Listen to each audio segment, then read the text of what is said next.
کوئی سزا ہوتی ہے، کوئی جزا ہوتی ہے، ملٹری کورٹس اپنا فیصلہ سنا دیتی ہے، تو اس کے بعد جو ہے وہ ریمیڈی کے لیے کون سا فورم بنتا ہے؟ میں نے کہا وہ ریمیڈی کے لیے تو سول کورٹ آ سکتے ہیں۔ انہوں نے کہا سول کورٹ میں، انہوں نے کہا ہائی کورٹ آ سکتے ہیں، سپریم کورٹ میں آ سکتے ہیں۔ تو انہوں نے کہا یہی ہم کہہ رہے ہیں کہ ہمیں کوئی منصور علی شاہ کے ہوتے ہوئے ہمیں کوئی خوف اور خطر نہیں ہوگا، یہ جتنے ملٹری ٹرائل چاہے کر لیں، عمران خان کو جتنی بڑی سزا دے دیں، اس کے اوپر بغاوت کے کیسز، 9 مئی کے کیسز بنائیں، کچھ بھی کریں۔ انہوں نے کہا کہ ہمیں یہ پتہ ہے کہ صحیح منصور Ali Shah chief justice of Pakistan ہوگا تو عمران خان کے خلاف جتنی بھی ملٹری کی سزا ہوگی ساری ختم ہو جائے گی اور وہ رہا ہو جائیں گے۔ تو کہتا ہے یہی فیض کے ساتھ بھی یہی کچھ ہوگا اور 9 مئی کے ملزمان کے خلاف بھی یہی ہوگا۔ میں نے کہا وہ کیسے؟ انہوں نے کہا بات بڑی سادہ ہے۔ انہوں نے کہا مجھے یہ بتائیں 9 مئی کے جو مجرم ہیں ان کا جو ملٹری ٹرائل ہونا ہے یا ہو رہا ہے اس کو سپریم کورٹ میں کس نے چیلنج کیا ہوا ہے؟ میں نے کہا کس نے؟ بھائی منصور علی شاہ کے قریبی عزیز ہیں، رشتہ دار ہیں اور سابق چیف جسٹس ہیں سپریم کورٹ کے۔ اچھا، میں نے کہا آپ جواد خواجہ کی بات کر رہے ہیں؟ تو انہوں نے کہا جی۔ انہوں نے کہا جواد خواجہ نے چیلنج کیا ہوا ہے، تو جواد خواجہ کا منصور علی شاہ کے ساتھ بھی ایک تعلق واسطہ ہے اور وہ نہیں چاہتے کہ بھائی، جب وہ یہ نہیں چاہتے کہ عمران خان کے کسی ورکر کا ملٹری ٹرائل ہو تو وہ کیسے برداشت کر سکیں گے کہ عمران خان کا ملٹری ٹرائل ہو یا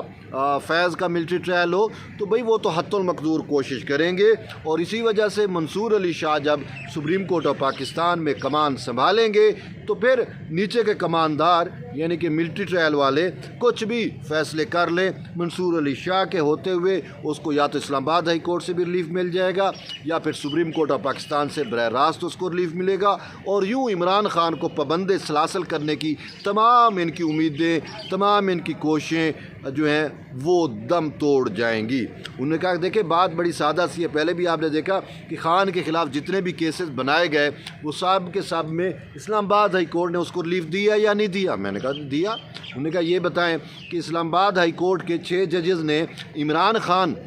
کے لیے کہ اس نے 6 ججز نے خط لکھا کہ نہیں لکھا؟ میں نے کہا لکھا۔ تو میں نے کہا یہی تو ہم کہتے ہیں کہ عمران پروجیکٹ کے ججز سپریم کورٹ میں بھی ہے، ہائی کورٹ میں بھی ہے۔ تو انہوں نے کہا اسی وجہ سے یہ ہماری امیدوں کا آخری محور مرکز یہی سپریم کورٹ ہے، اسی وجہ سے ہماری کوشش ہے اور ہم چاہیں گے کہ منصور Ali Shah chief justice of Pakistan بنے۔ میں نے کہا آپ کی بات بالکل میں ٹوٹل اتفاق کرتا ہوں، مجھے رتی بھر بھی ان باتوں پہ شک نہیں ہے، واقعی آپ ٹھیک سوچ رہے ہیں، کیونکہ اگر منصور علی شاہ جو ہے وہ دیکھیں چیف جسٹس قاضی فیض عیسیٰ والی جو ایکسٹینشن والے معاملات ہیں، جو اٹارنی جنرل اور وزیر قانون سے جو چیف جسٹس کی گفتگو ہوئی اس میں منصور علی شاہ موجود تھے۔ منصور علی شاہ کو جب پتہ چلا کہ یہ توسیع لے لیں گے یا ٹینیور فکس ہو جائے گا یا ججز کے تقرری کا طریقہ کار تبدیل ہوگا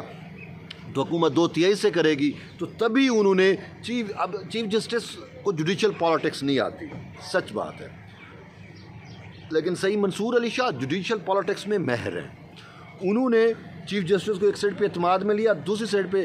بینچ بنوایا پشاور ہائی کورٹ کے فیصلے کے خلاف اپیل پر مخصوص نشستوں والے معاملے پہ، اور وہ اس نے پہلے ہی اس میں اسٹے آرڈر جاری کر دیا، اور پھر مخصوص نشستوں کا جو انہوں نے فیصلہ دیا وہ اسی وجہ سے ایسا دیا کہ نہ حکومت کے پاس 2/3 ہوگی، نہ کوئی ترمیم آ سکے گی، نہ یہ ٹینیور فکس ہو سکے گا، نہ قاضی صاحب کو توسیع ہو سکے گی، اور وجہ یہی ہے کہ میں چیف جسٹس بنوں گا اور یہ وقت کی ضرورت ہے کہ اگر میں بنوں گا تو ابھی وقت کا یہی تقاضا ہے کہ میں پھر ان سب کو ریلیف بھی دوں گا اور رہائی بھی ملے گی جس طریقے سے مخصوص نشستوں کے کیس میں ہوا۔ تو یہ صحیح منصور علی شاہ چونکہ اس پورے پروسیس کے جو ہے وہ اس میں شامل تھے، تو تبھی جا کے اب مجھے یہ سمجھ نہیں آتی کہ صحیح منصور علی شاہ جب ایک دوست ہیں ان کے ساتھ تھے تو پھر ان کو یہ کیس یا تو نہیں سننا چاہیے تھا، یا اگر انہوں نے سنا تو پھر اس طریقے سے نہیں جانا چاہیے تھا۔ آپ اس پورے پروسیس میں شامل تھے، پھر آپ نے پھر جان بوجھ کے صحیح منصور علی شاہ نے یہ 2/3 کھینچی ہے۔ وجہ یہی ہے کہ جو میں نے آپ کو بتا دی۔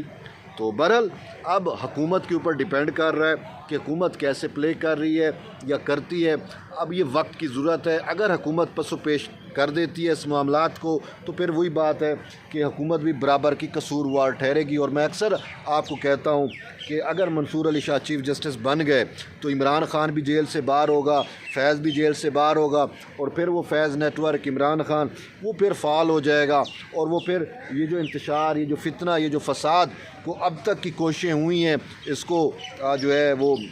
کلا کما کرنے کی، وہ پھر سے جو ہے فروٹفل ہو جائیں گی، یعنی کہ یہ اپنے عروج پہ آ جائیں گے، اور پھر ہم اور آپ لوگ تو پھر کہیں پہ بھی میٹر نہیں کریں گے۔ اور پھر جب ہم اور آپ میٹر کریں گے تو پھر میں تو یہی سمجھتا ہوں کہ پھر اپنا جو ہیں وزیر اعظم صاحب شہباز شریف صاحب، آصف علی زرداری صاحب، ان کو پھر چاہیے کہ یہ پھر اپنے لیے کوئی جیل کی کوٹری تیار کر لیں۔ عمران خان جیسا فسطائی شخص جو ہے وہ صرف جیل سے اگر رہا ہو گیا تو پھر آگے جو کچھ اس نے کرنا ہے، اور پھر فیض بھی اگر رہا ہو جاتا ہے تو پھر چیزیں ریورس بھی ہو سکتی ہیں، اور جب چیزیں ریورس ہوں گی تو پھر مجھے تو یہ پھر